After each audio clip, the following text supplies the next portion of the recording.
Inherent in what you are saying, though, there has to be a golden age then that when everything was all right, before something, somebody, somehow, a spanner was put in the works. Yes, yes, yes, indeed.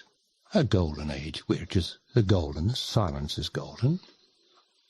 A golden age where one was still and in touch with oneself, within. I'm not the first to have said the kingdom of heaven is within, but I don't use the religious terms because we don't have to. You and I are man and woman. We understand what joy is. We don't have to have people tell us what joy is. We know it, and it comes from being still. Some people might say, Barry Long, all right, but this that you keep on saying, this being still, is a very simple answer to a vastly complex problem. No, I am not complex. The world that you make outside with your opinions is complex. Terribly, terribly complex. All the problems in the world are outside of you. There's no problem inside of you if you'll only be still. You see, you've made a complex. You've knitted the skein. But what about the knitter? The knitter is silent and still, and everything's fine within. It's called love. But the being lives in this body, which has desires, it has ambitions, it has lusts, it has hungers, it has thirsts, it has needs. Just by being still, if I said this morning, all right, I'm not going to go to work today, I am going to go and be still, and I'm going to practice. And I was trying with one of the biofeedback machines. I know you might laugh because you're so far beyond that, but it's a toy, to see if you can. And I will sit there and see how much I can push down my pulse rate and see how much I can quieten myself down.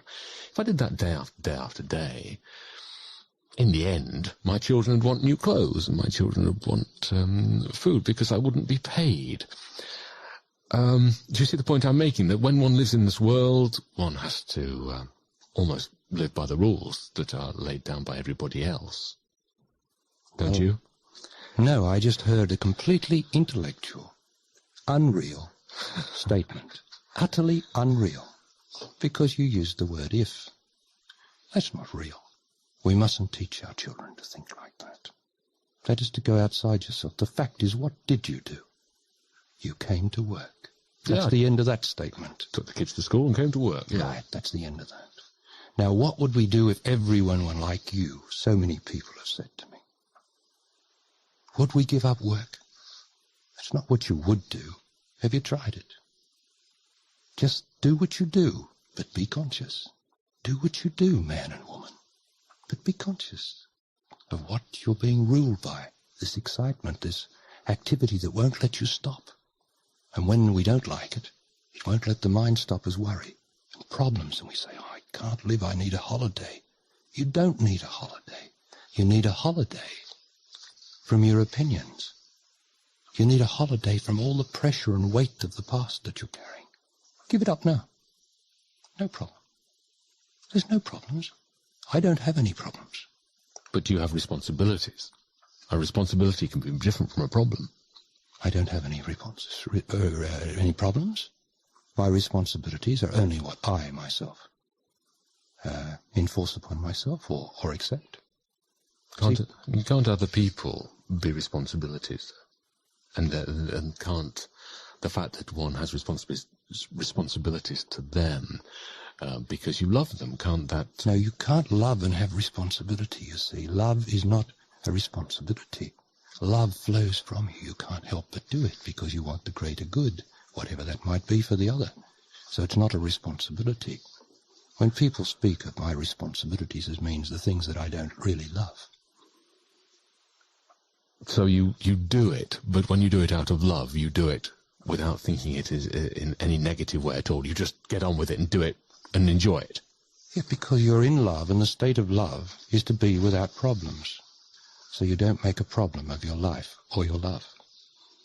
I don't make a problem of my life or my love. And I'm not special. We can all do that. Are you a revolutionary? What would you say? I'd say yes. You smile. Because well, let me put it another way. You've been in London preaching, no, that's not the right word, talking.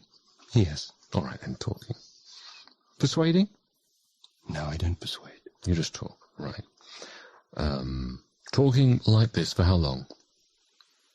Well, I've been teaching privately in London for about 7 years, 8 years, and publicly for a couple of years.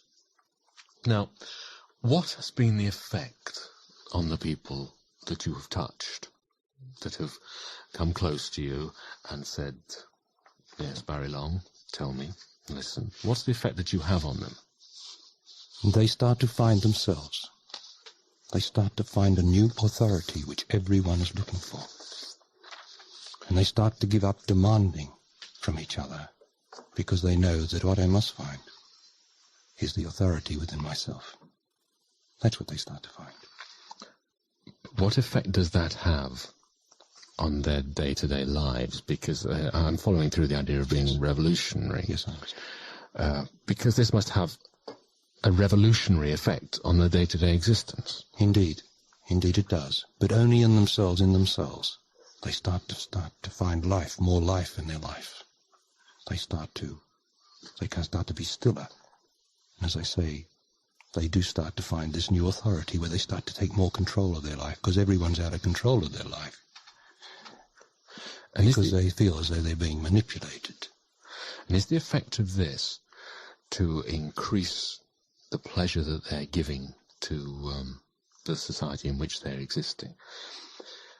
Does it have an unthought out but completely an effect that is bound to happen because people in that place at that time are thinking these things and acting this way? Yes, it has a stilling effect on other people, and people who are looking for this sort of thing, because everyone's looking for it, tend to come to them, and so they talk together, and so it spreads.